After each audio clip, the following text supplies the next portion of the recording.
things like Confucius and some of those Eastern philosophers and stuff like that. There's just so much that has been passed down into their own talk about and then so much of the history we have is because so long we're on that train, something fantastic enough that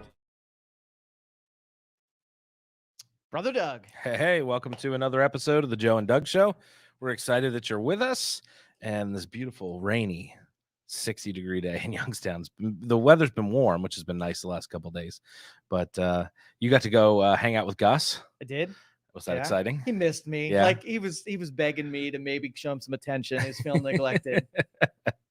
Where are you guys storing him, or is he at your house? Or yeah, it's one of those storage places, and so it was piled under probably 9 feet of snow. But we got the first break that we can go down there and start the engines and make sure everything was good, and he's ready. Yeah. Where's the first excursion? I think we're gonna go to Mohican, like a Cook's Forest. Another thing is the first one out. We got a couple just kind of break them back in. Well, a couple newbies that are going, never been camping before. So okay. We're gonna take them out there, make sure they don't get eaten by a bear or something like that. I'm sure. Nice.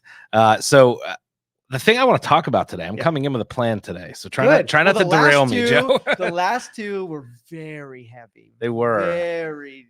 This might be a little heavy, but I think in a fun way, though. So did you say not to curveball you? Because that's an invitation to curveball you. Do not derail this, Joe.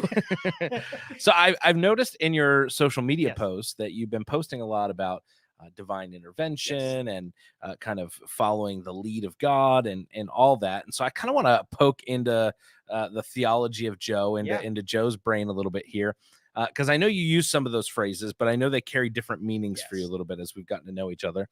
And obviously, I have different meanings for some of those terms as well. So when I see them, I filter them through my lens, but then back through Joe's lens. Okay, that's what Joe's saying. This is how I kind of see it, and I see where those two meet. So let's talk about that a little bit. So when Joe talks about divine intervention, prayer, meditation, divine leading in some way, God intervening, how does Joe kind of see that world? So I struggle. One of the biggest concepts I struggled with early on in my spiritual development was submission, right? Really giving in to things you don't understand. Because I always thought I was a smart guy and I was just going to figure everything out. And then I watched things happen around me that were totally out of my control. And so like one of the first things of like being delivered something that I truly did not freaking deserve and tried hard to make it not happen, and it still happened anyway. It was a glimpse that like those things are going to happen if you would do submission in my ways. So submission to me is knowing that I am stupid, like knowing that I'm incapable, fallible, gullible, and stupid. Right. And then all I get to do is get the intuitions that get punched in my brain. Right. And I get to follow them mindlessly and blind because that's what I am. Right. And so like I get in these modes where I'm super in control and I'm worried about pulling the levers and doing the spreadsheet and calculating the numbers, right? And guess what happens at the end of that like culmination is the blind side between either something that I didn't deserve or I didn't deserve. Absolutely. And that's my experience. Absolutely. So the lens that I kind of see that through. So I can remember as a young pastor, I had a youth group of 10 students, and I was pumped to preach to them every week. I thought, this man is so cool, and I would prep my sermons for hours, and I'd be so excited to come in for my 20 minutes of glory. I was going to give these kids wisdom of the ages, and I would get up there and preach, and I'd preach my guts out, and they were glazed over, half asleep. Nobody's paying attention to nothing. And then I'd have a week where I was insanely busy. I had tests going on because I was in school when I first started youth pastoring. And I had no time to prepare nothing. And no time to prepare nothing. Sorry, Jen. I can just hear Jen Gleghorn correcting me, the double negative. So, but I didn't have time to prepare. And so what I ended up doing was I would show up and I'd get to church, and sometimes I'd hit traffic because I was driving the Schuylkill Expressway. And I would get there and I'd have 20 minutes before service. And so I'd go in my office and be like, God, I don't know what I'm going to say today. Like, I have to have something to say. And I would get a verse and like a point. And that's all I'd have. And I'd get up there and I'd preach my tail off, and everybody would be like, Pastor, that was the best sermon ever. Thank you so much. People would be getting prayed for, and they would just respond so well. And I was like, seriously, I put hours of work into the first one. I tried to manipulate the atmosphere just right and have all the dials and everything set. This is going to be perfect. and then I'd have a week where I got curveball after curveball, and then you get up there and the Lord delivers in a way that that I could never make happen. And that happens now as a lead pastor. I more anticipate it. You know, you have a funeral that pops up and you have an emergency at home, you have this stuff, and you're like, well, you know, they tell you to prepare an hour for every minute of speaking. You should prepare for an hour is what they tell you. Now, realistically, I talk some Sundays for 45 or 55 minutes. That could be on the first bullet point. Yeah, that could be my entire week. And you very rarely, that's a very cute ideal that they tell you in Bible school or in public speaking classes in general. But the truth is, you know, most weeks you start running into stuff, and sometimes you get to, you know, Thursday and you're like, all right, I kind of have an idea as to where I'm going to go. And there have been times where, man, I've had to do a wedding and I've had to do, you know, all sorts of stuff pops up. And the next thing you know, it's, you know, 11 o'clock at night. And I'm like, Sam, I got to prepare a message because I need slides for, you know, to send off tomorrow so that we can have a sermon. And some of those are some of the best messages. And then other ones that I'll prepare and I'm like, this series is going to be awesome. And it'll be like, yep. And so looking at that through kind of what you're saying there is, you know, some people would look at that and go, well, then why prepare for anything? Just show up and wing it. And I get that sentiment, but it's in that, you know, there's a scripture that says, boom, man plans his way, but the Lord directs his steps. And my mom always said, you know, if you want to make God laugh, tell him your plans. And so man plans his way and God directs steps. I'm a firm believer that our plan gives God permission to direct. And so if we don't have a plan, he's not going to step in. So, you know, you putting together the spreadsheets, trying to make it all right, gives him the opportunity to go, all right, yeah, I see the work you did. Let me throw a curveball in here and let's bring some blessing over here. Let's bring a challenge over here. Cause I want him to remember that, yeah, all these spreadsheets are great, but really I'm going to do it this way. Yeah. And it works on both sides. So I watch people who aren't getting anything. It's because they're absolutely not moving. Yeah, and when I'm coaching, I'm telling them, just go do stuff. Anything. Like, doesn't matter what it is. Movement is what's going to make things start to happen. So, but I tempt the Lord because I you know, that's what I do. But just like I want to be there when you come through the pearly gates, and I want to watch the replay with you it's too. It's going to be amazing. It's going to be like slow motion commentary. Like, Joe, remember this moment? But if let's just say I'm supposed to have something, and I'm just trying to F it up, right? Mm-hmm. I will still see that thing visit me, and I'm like, no, come on, it's not going to come back around. Oh, there it is, right? Yeah. And on the other side, if I'm not supposed to happen, I can like pave the way, no objections, and I'll just go to reach for it, and something totally non-possible will happen. I'll say, oh, okay. It'll keep getting yanked away in those same unexplainable ways. And that's how I kind of know like what my lane is and where I should stay. Yeah. The Christian cliche for that is, you know, no man can shut a door that God opens. So like if God's going to open a door for you, if he's going to create this opportunity, like you can try and walk away from it, but you're going to turn around, there's going to be another path right to that same opportunity. And in the same way, if you're not supposed to have something, doesn't matter what you chase after, like it's always going to be elusive and in that space. Now, do you ever have like when certain things happen, like a saying you say to yourself inside when it happens, like it's no, I guess not. Give me an example. So when these things happen, these either winks or things that I go like that, I say it's not very Christian-like, but I say God would send me a blessing and I'd try like hell to F it up kind of a thing. Yeah. And it occurs because it's an internal joke that in spite of my stupidity, I still get delivered what I'm supposed to have. Oh, he does so much in spite of us. You know, the fact that we have the blessings that we have, the fact that we're still married, like, you know, I look at some of those things and like he does so much in spite of me and has given me such grace with my kids and with my job. And I just again and again I'm just overwhelmed by the fact that but it's that humility though, and that's really what it boils down to. What you're talking about is like, you know, I recognize at the end of the day, you know, the Bible says that the human heart is deceitful above all things. Like my heart will convince me. I will use my own justifications. This is good. And realistically, people are the best at convincing themselves into bad opportunities, into bad decisions. Like, you know, oh, I totally need to have the ice cream, and here's why. And you know, you can do that on like a small level or a big level.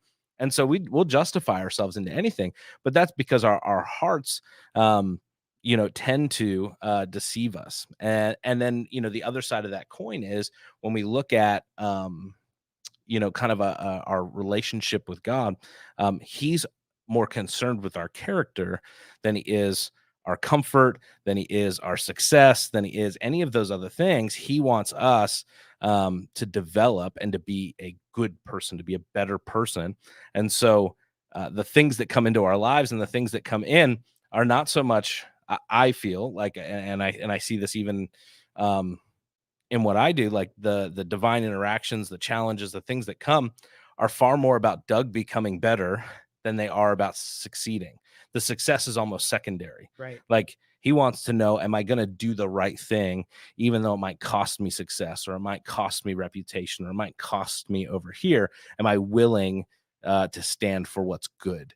And that's a challenge. Let's talk about the both phases of this. So we start out like with the spreadsheets and the logic. That's like transactional. We talk a lot about if we kind of boil everything into transactional, and then there's nothing any real special about it. You can't get a sense of spirituality through those transactions, but they're important because that's the movement. That's the energy that makes you move every day. So let's just say, let's use the sort of like the parent analogy. So your kid goes and saves up their pennies every day, and they're going to go buy ice cream with it. So the transaction part is them going through the responsibilities of saving. But then when they get to the window and they like have 70 cents and it costs $3, right? The gift is that the lady at the window or the parent like fills in the rest as the part that wasn't really deserved, but because you put the effort in, you know what I mean? You get rewarded with the thing. And on the other side of that, or they don't pay it to teach you another lesson. One way or the other, right? If that's what you need. And then the other side, like if you get all mad and you're ready to go get a fight, and then you get a flat tire, right? You're being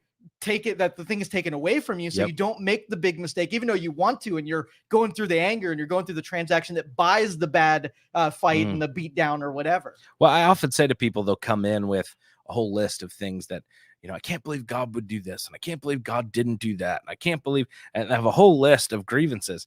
And I've often said this to people: what about the miracles that you didn't see? What about the car that didn't hit you? What about the stuff that you're unaware of? Exactly. And I understand that these things are big and in front of you because, well, these events took place and they're palatable. They draw emotions on us.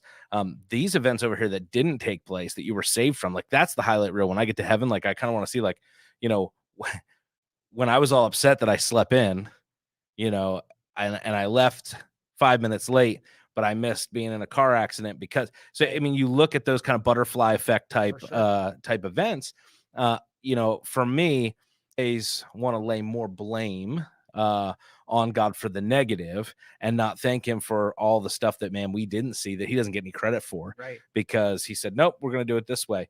I made the car swerve left instead of right, or, to use that kind of, big analogy.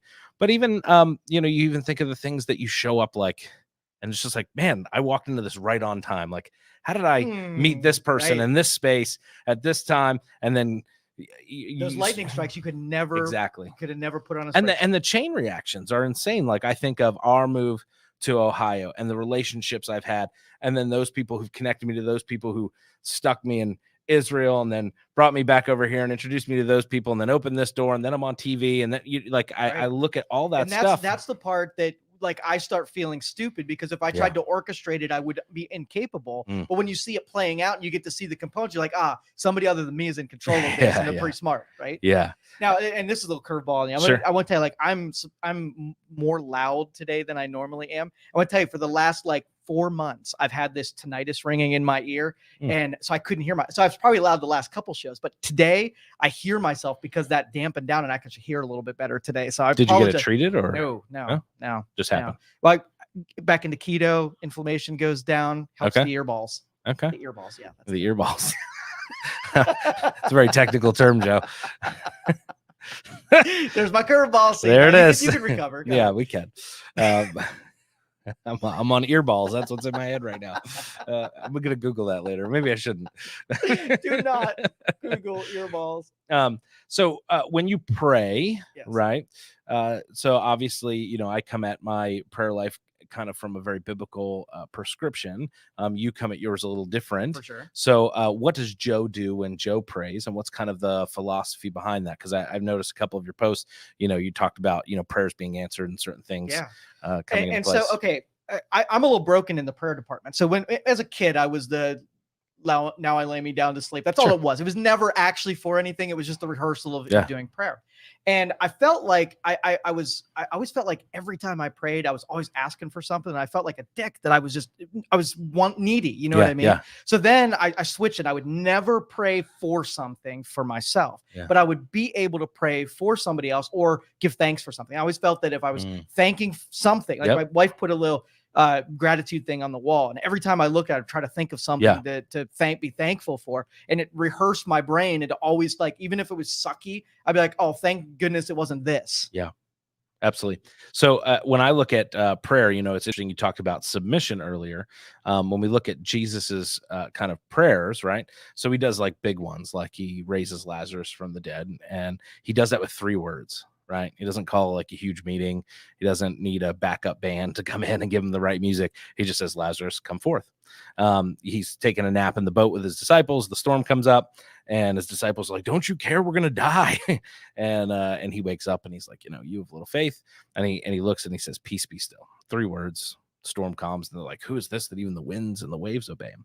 Right. And then you see Jesus often, the Bible says he often withdrew to a lonely place to be with God. You see that 2 or 3 times. And then at the very end of his life, he goes into the Garden of Gethsemane. And it's the one time that we have the amount of time he spent in prayer, what he prayed for, and all that. And he goes in there to the point where he's sweating blood, and his whole prayer is about submission. He says, Father, if this cup can pass from me, let it pass. But if not what I want, what you want. And I love that he spends the bulk of his time. How do I submit myself to the will of God, to allow the divine power of heaven to flow through so that I can walk in my purpose and the thing I'm built for, even when it might cost me. It's about to cost him his life. He's like, look, this isn't about me. I'm going to surrender. I'm going to submit to this overall arching purpose. And I think the greater the level of our surrender, the more power we have when we step out and want to alter nature or alter course or direction. At least for me, when my prayer life's in alignment, I'm spending more time listening, spending more time sitting, and I'm spending more time submitting myself. And when I do that, I feel like I have more authority in other areas of my life. So I'm able to speak to the mountain, to put quotations around that, and it's removed. And so I think it's fascinating in the sense, do you get up in the morning and do your prayer time? And what does that look like? Does Joe, I'm a pacer when I pray. I like the cadence of it, the rhythm of it. Some people like to sit with a notebook, and my mom wrote a lot of her prayers. Do you write? Do you get in front of a whiteboard? Do you pace? Do you just sit and stare? Some guys do that too. I mean, it's all good. I'm usually, when I walk between rooms, so pretty much when I'm on the move, I'm thinking about something and I'm like, oh, thank you for whatever. Cause it's always a thank you thing. Yeah. And the verbiage, like I remember early on, I would ask for things, and when I felt like I was in that needy mode, I'd say something like, give me a Lamborghini, right? It wasn't really praying. I felt like I was going through like the movie Blank Check. Yeah, right.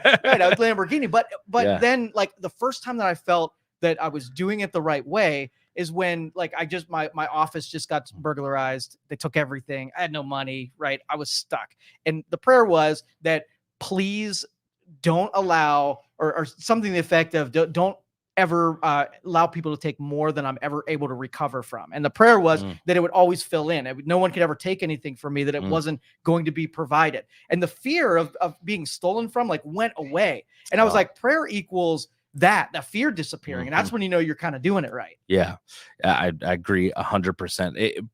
Prayer is more about a shift in our perspective than it is necessarily in manifesting stuff. Yeah, I didn't get the Lamborghini, by the way. No, so. I am not surprised. Put that in the column of not surprised. So obviously, there's parallels here with some of the vision boarding stuff we talk about. So you do your thankful side of prayer. Do you do anything in the phase of the asking department? Because they're both important as a part of prayer. I use an analogy with our folks at Bridge of Hope. I do pray. I praise. I thank God for stuff. That's the first thing I do. I repent. Hey, here's some things that I'm off course on and I need to course correct. Then I ask, and then I yield and I listen. Because I think asking is important. And yeah, I don't think you want to treat God like a genie with 3 wishes, and I don't want to come to him with, hey, here's my honey-do list, please go take care of that for me. But there is that point where, like, if you don't have because you don't ask. And so there's a part of that where I feel like I get to align myself with God by asking for the things that God would ask for. And the more time I spend submitting to him and submitting to his purpose and his will, the more my prayers line up with, I'm praying for things that actually matter to God, instead of, hey God, can you bless what I'm doing?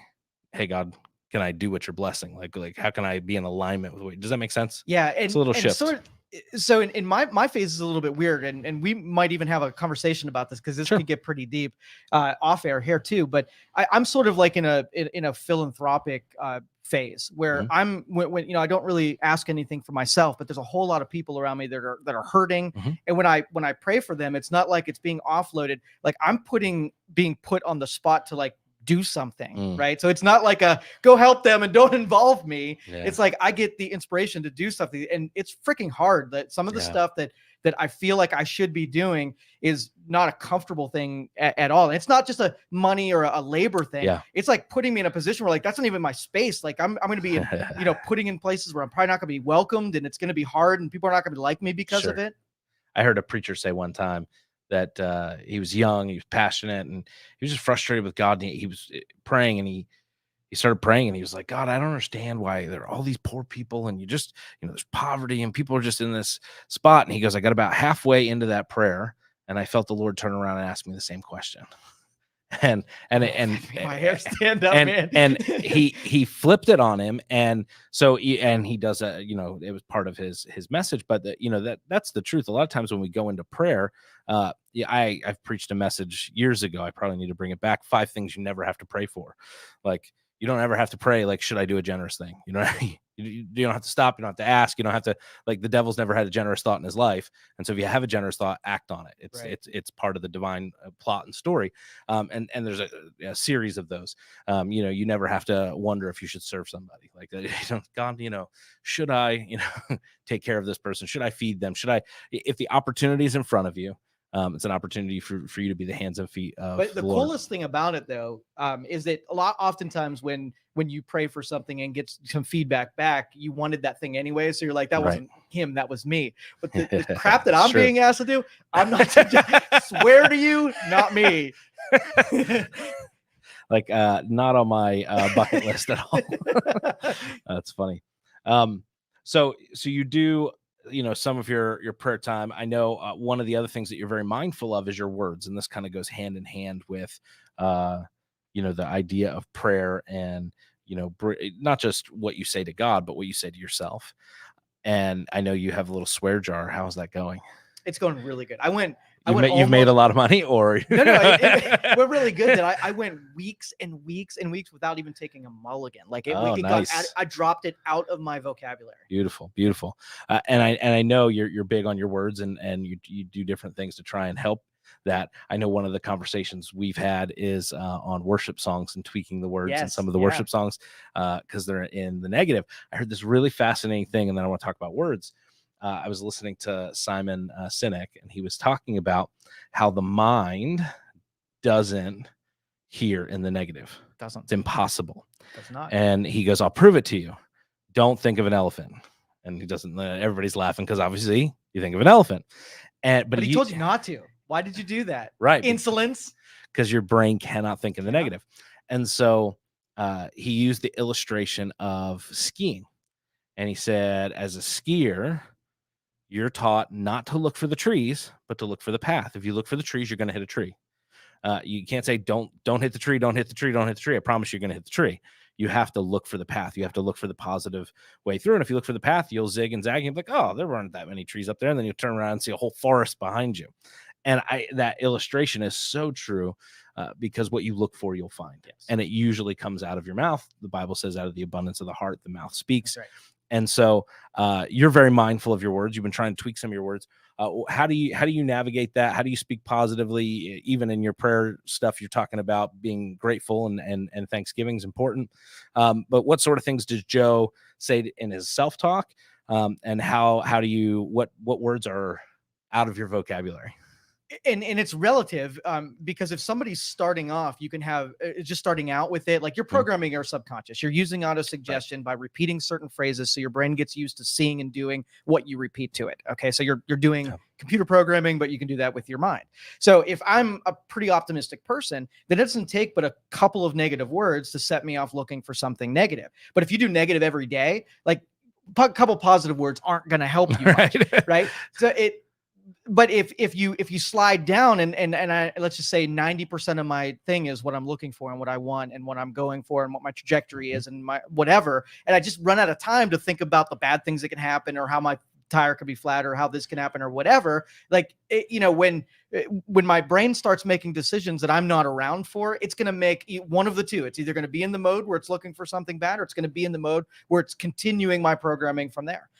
So individual words aren't as bad as if I wake up in the morning and I've been really delving in the negative side and I need to draw myself back out, and then I have to get really positive and I have to get some positive influences, have some conversations. What you said about this was years ago probably, was when you surround yourself by a bunch of positive people, you don't have to worry about that as much because it's not toxifying your Cheerios. Yeah, no, it's so true. It's interesting. It makes me think of, you talked about programming the subconscious, and it's almost like God knew that, right? So, our Jewish brothers and sisters, they pray 3 times a day, and they have very specific prayers that they pray, and they pray the same thing. They have specific prayers they pray after meals. They have a prayer that they pray after they leave the bathroom, thanking God that all the pipes are working. And, in that liturgy, yes, they're memorized prayers. Yes, they're reciting them, but you think of the programming of the subconscious and, hey, I'm reciting my mission 3 times a day in prayer. And I'm doing that at breakfast, lunch, and dinner, and somewhere along those lines.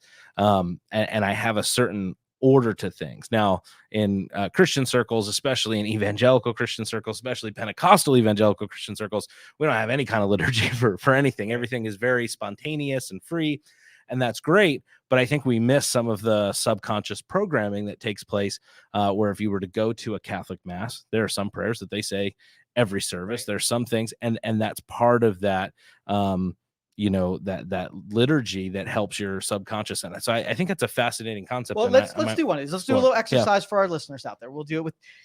So I have these routines where when I'm in a mode, I recite the same thing over and over again. I get out of the shower and I'm thankful for my body. I love my body. I love my body. Now, there's some people who get out of the shower and they don't think I love my body. Right? Yeah. There's some people who look at their bank statement and they say, I don't like my bank statement. Right. So it's harder to do that. So as a lot of negativity comes from the observer who's saying, well, I'm just being honest. Like the more honest I am, I'm giving you as an observer that I don't like my bank account, and they can't square that with what we said earlier. Like, let's be thankful that you do have what you have in there, and you're not. Thank God I have a bank account. Exactly. Right. So you can look at each one of those paradigms. And you could say, okay, my body, I'm healthy. I woke up this morning and I feel good. I could breathe. Got to take a hot shower. That's Joe, a cold shower. Right. That's me. But yeah, I mean, that's it. That exercise is that it no matter where you go, you can find a way to be grateful without saying, I don't believe myself because I'm just giving myself bullshit, versus saying, I got to look at this frame and I know someone would give anything to be in this position. Yeah. And it's so true, because the lens you look at life through, the abundance of the heart, the mouth speaks. And that's why the book of Proverbs tells us, above all else, guard your heart, out of it flow all the issues of life. So the things that you're putting in, the people you're putting around you, the content that you're putting in, it's interesting. I had a TikTok mix on my iTunes account for a little bit, and it's just kind of like the fun riffs that they'll use in their dances or whatever. And I'd be like, oh, the kids kind of like the songs or whatever. And I'd stick a couple of the songs in there, and I would play the songs. And after a while, I got to about 10 of these songs. My wife's like, this is the most depressing music I've ever heard. Yes. And I'm listening to it, and I'm listening to the lyrics. I'm like, that guy's girl broke up with him. This person's dead. I'm like, listening to this stuff. And I'm like, I can't do this anymore. And so then I started plucking the fun and exciting, and I have a pump up mix now instead of a TikTok mix, and it's got high hopes, it's got a believer, it's got just fun songs that my kids like to jam to, but the messages in them are reinforcing the life that I want to live. Every once in a while I'll put Deb in check. I'll ask her like what shows she's been watching. Like when she gets in that mode, I'm like, yeah, let's name them off. Okay, this one, that's about a serial killer. This one, it's a drama about relationships that are terrible. This one, it's about zombies. Okay, what's the theme here? Like, what are you trying to program yourself by listening to that? Like the movies, the music, the television shows, that's happening too. If you're not doing it, it's still happening on autopilot. All right, so I got to ask, because you posted about it. 1883. 1883 was great. You watched the whole thing? It was awesome. Yeah. So we're going into season 3 of Yellowstone, which is a little wild, but 1883 is the precursor to that. Have you watched Yellowstone? So 1883 is the story of how they got the ranch. Yellowstone is how they keep the ranch. I did not know that. Yeah, so you need to watch it. Yeah, Yellowstone is excellent. Now it's a little wild, and there's some stuff I fast forward through. Not me. I don't know if you will or not, but there's some things that I have a darker soul than you. I just the subconscious programming for me. I just reflect that back out in space. No, but when I look at that, and that's such a good point. Most of my TV consumption and all of that is realistically historical docudramas. My wife makes fun of me. On my birthday, I watched Lincoln. I laid on the couch. I watched Lincoln. My hero. That's and like the best. they were, I didn't know if they were going to pass the 13th Amendment. I cried when they stood up and said "I" and everything else. But like that's what I like. I love that sort of stuff, and that's what I tend to read. That's what I tend to put in. We have a little background music. I think. I didn't even notice that was it was going. I was going, all right, new music for the Joe and Dutch Show. But that's so true. If you take inventory of your music, of your movies and TV shows, and just the stuff that you're consuming, you usually can get a pretty good idea of what's going to come out.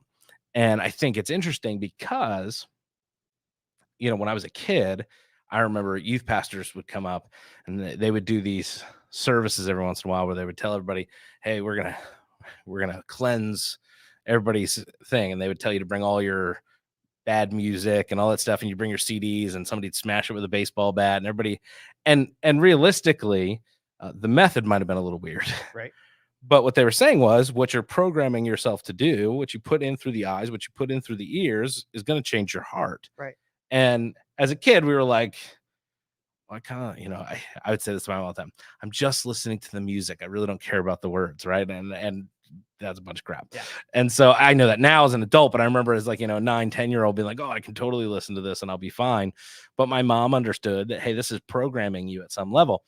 So how do you do that with Ryan? How do you navigate? Because it's so tough. Like, Charlotte's a little older than our boys, and we're trying to figure out like, all right, so she can consume maybe something different. They're still innocent on some of these things. Where do we draw the line? And poor Abraham's 4, but he keeps watching stuff that we would have never let the other kids watch because he's the baby. And well, hey, we're not going to put a separate thing on for you. Just sit down. You're watching Iron Man. Like, this is the way this is going.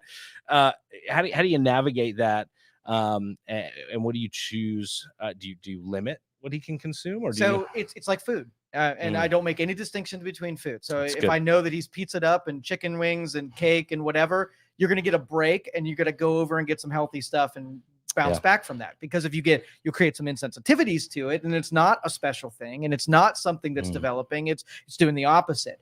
So every once in a while, notice personality will change when he's played a little too many video games. Yeah. That's the pizza hangover, 100%. right? And so we break away from it and we go do some family stuff. We watch him put it back together, and then he can go back in the field of battle and do the stuff that he craves anyway. So I think some kids are beneficial to remove the temptations. Yeah. I think that creates a little weakness. I think that, once they're not in church and they can listen to music, they're gonna, so I like my kid to be able to defend, know what's right, and be able to have exposure to it without falling victim to it. Yeah, it's so true. You mentioned the video games, and we've noticed that with our kids, and they have to read 30 minutes to get 30 minutes of screen time. And so, but some Saturdays when we're home, we're like, you know what? Go for it. We'll get to like an hour and a half. They're bickering with each other, and then we're like, all right, that's it. They're like, no. And it's like changes their whole demeanor, and then they're grumpy with each other. And I'm like, well, that's not happening again. You guys got to earn your screen time again next. But I get every once in a while on a Saturday or whatever to cut loose. but we're very strict with the amount of screen time simply because there's so many better things they can do. And our kids tend to read more. They tend to play together more. They tend to be more imaginative. Well, we explain the science about what's happening and what he's going through. And so all of the stuff that we're watching on TV, high definition, lots of sounds and whatever, you get the quickest access to dopamine and adrenaline and all the feel-good chemicals. In real life, it's harder to get those same chemicals. So it starts getting boring or harder to like read a book and use your imagination to get something I can go over and hit a button and I get it almost immediately. So you're literally breaking a chemical addiction when you're in that space. Now you can't get it fast enough, even though you did it yesterday and you watched 3 of it. Now you need 4 of it. And all of a sudden you're doing it all the time to get the same kind of response. It's, I saw this video a while back and we talked about you taking cold showers. And I saw this thing that an ice treatment, dipping in ice water for 30 seconds or whatever, or taking an ice cold shower, releases the same amount of dopamine and endorphins as a hit of cocaine does. It does, but it doesn't bring the crash. It actually sustains it over time. I was listening to the scientists talk about it and I was like, that is so fascinating. The healthy version of that. Correct.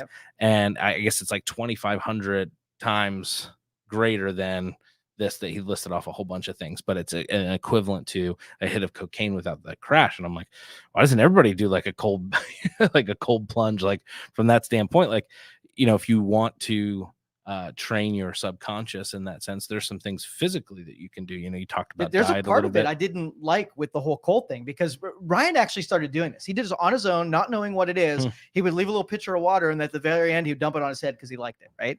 And so I was like, hey, maybe there's something to this. Now, the first couple, I like taking super hot showers. So my cold version, it was not great experience. But then what I started doing is when I knew it was coming, I just keep turning it down, like the frog boiling analogy. It almost got as cold in the actual shower as my dump. And it was just like, and it was just no big deal. Yeah. When you do the cold shower thing, and I've done this before, usually your body adjusts. If you're standing there in the cold temperature, you can do like inch by inch, but most of us are drying out our skin and we're super hot. But it's interesting, if you have anxiety, the 2 things they will tell you to do to calm anxiety without medication and stuff, the first thing is just to put cold water in your face, because it actually will drop your heart rate, and it will do certain things immediately. Now, it's not gonna be your cure. I mean, if you have a chemical imbalance, by all means go to the doctor and do what you got to do. But in the short run, it's why you see athletes, right? They're before a big game and they're nervous. First thing they do, they'll go in that bathroom, they might puke in the toilet, but they're going to splash cool water in their face because it brings the heart rate down, it settles you. And then the other thing has to do with your butt muscles. When you go to poop, it actually lowers your heart rate. It's why a lot of people have heart attacks when they're going to the bathroom, because it actually lowers your heart rate, because of where it sends the blood and all that. And so they will tell you to actually clench, and that will lower your heart rate and lower your anxiety levels, which is super interesting. But it goes along with what you're talking about there with dopamine levels in the cold shower. And so much of what we do is increase. So you don't get the same response, and you just got to do more of it like any other addiction. Yeah. That's wild. Yeah. And the problem is the coping that a generation that doesn't give this information, just think about, they're going to be zombied at a certain point, because you can't keep that up without getting into chemicals and whatever. Now, here's the cool part of this, though. All of these pursuits with video games and television, whatever, you open up some neurological pathways that are incapable of being opened up in the regular world. That's why, like, some of the addicts that we used to talk to and deal with, they had connections with perceptions that you and I will never have. They have like a superpower built into their brain where they can get the things that you would struggle with and you and I would struggle with. So secretly, I'm hoping that we get through that zombieism now, only to like somehow build some kind of brain process in the future that all of our kids will be able to do and make us look silly and stupid. We're like, can you program our VCR kind of thing? Oh, that's funny. Yeah. So, regardless of whether it's prayer time, our words, what we do to position ourselves physically, our morning routines and our daily kind of approach to life, the words that we use, all of that. This shepherding is my favorite. For you to try to take everything that I tried to do to throw us into the field, and you tie it and string it all back together in some nice big ball. It's your hardest deal, right? It is. I mean, some of these are interesting sermons to compile. but it keeps me sharp. Keeps me sharp. All right, what can I do? Drug addiction, neurological pathways. What do we do? It all centers back on the same thing. And you know, I love you, Doug. well, anyway, if you you'd like to take a cold shower or change your words, listen to the show. That's it. Oh, it's awesome. Well, we appreciate you listening, and hopefully your prayer life and your words and a cold shower will help you out. Yeah, and sorry for being so loud with everybody. I got super excited because I can hear today. Thank you for listening to this show on Youngstown Studio. If you like our programming, we invite you to subscribe to our YouTube channel, follow our Facebook page, or subscribe to your favorite podcast platform like iTunes or Spotify. This is original Youngstown content, and we would appreciate you sharing the videos and the word about us. Thank you.